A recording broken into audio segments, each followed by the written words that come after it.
Hi friends, welcome back to another video. അപ്പോൾ ഞാനിന്ന് വന്നിട്ടുള്ളത് ക്യാരറ്റ് പോളയുടെ റെസിപ്പി ആയിട്ടാണ്. അപ്പോൾ നമുക്ക് അതെങ്ങനെ ഉണ്ടാക്കാമെന്ന് നോക്കാം.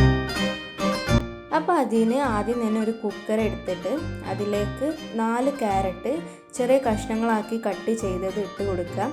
എന്നിട്ട് അതിലേക്ക് 1 കപ്പ് വെള്ളവും ചേർത്തിട്ട് മൂടി വെച്ചിട്ട് ഒന്ന് വേവിച്ചെടുക്കുക. അപ്പോൾ ഒരു 2 വിസിൽ വന്നതിന് ശേഷം കുക്കർ നമുക്ക് സ്റ്റൗവിൽ നിന്ന് മാറ്റാം. ഇനി വേവിച്ച് വെച്ച ക്യാരറ്റ് തണുക്കുന്ന സമയം കൊണ്ട് ഒരു മിക്സിയുടെ ജാർ എടുത്തിട്ട് അതിലേക്ക് 4 മുട്ട ചേർത്ത് കൊടുക്കാം. എന്നിട്ട് അതിലേക്ക് 1/2 കപ്പ് പഞ്ചസാരയും കൂടി ചേർത്തിട്ട് മൂടി വെച്ചിട്ട് ഗ്രൈൻഡ് ചെയ്തെടുക്കുക. അപ്പോൾ അത് നല്ലപോലെ ഗ്രൈൻഡ് ചെയ്തെടുത്തിട്ടുണ്ട്. ഇനി അതിലേക്ക് നമ്മൾ വേവിച്ച് വെച്ച ക്യാരറ്റ് ചേർത്ത് കൊടുക്കുക. അതേപോലെ ഒരു 1/4 ടീസ്പൂണ് ഏലക്കപ്പൊടിയും പിന്നെ ഒരു 5 ടേബിൾ സ്പൂണ് പാൽപ്പൊടിയും അതേപോലെ ഒരു 1.5 ടേബിൾ സ്പൂണ് മൈദപ്പൊടിയും ഒരു 1/4 ടീസ്പൂണ് ഉപ്പും കൂടി ചേർത്തിട്ട് മൂടി വെച്ചിട്ട് നല്ലപോലെ ഒന്ന് അരച്ചെടുക്കുക. അപ്പം ഞാനിത് നല്ലപോലെ അരച്ചെടുത്തിട്ടുണ്ട്.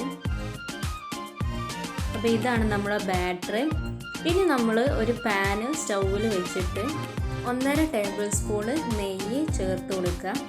എന്നിട്ട് അത് ചൂടായി വന്നതിന് ശേഷം കുറച്ച് കശുവണ്ടി ഇട്ട് കൊടുത്തിട്ടൊന്ന് വഴറ്റിയെടുക്കുക.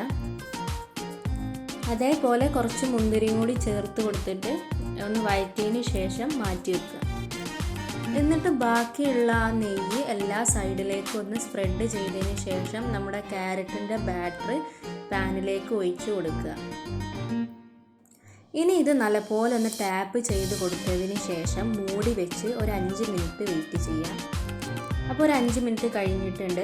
ഇനി നമ്മൾ ഫ്രൈ ചെയ്ത് വെച്ച അണ്ടിയും മുന്തിരിയൊക്കെ ഒന്ന് ചേർത്ത് കൊടുക്കുക. ഇനി ഇത് നമുക്ക് മൂടി വെച്ചിട്ട് ലോ ഫ്ലെയിമിൽ ബേക്ക് ചെയ്തെടുക്കാം. ഇനി നമുക്കൊരു ടൂത്ത് പിക്ക് വെച്ച് കൊടുത്തിട്ട് റെഡി ആണെന്ന് നോക്കാം. അപ്പോൾ ഇത് റെഡി ആയിട്ടുണ്ട്. ഇനി നമുക്കിതൊരു പ്ലേറ്റിലേക്ക് സെർവ് ചെയ്യാം.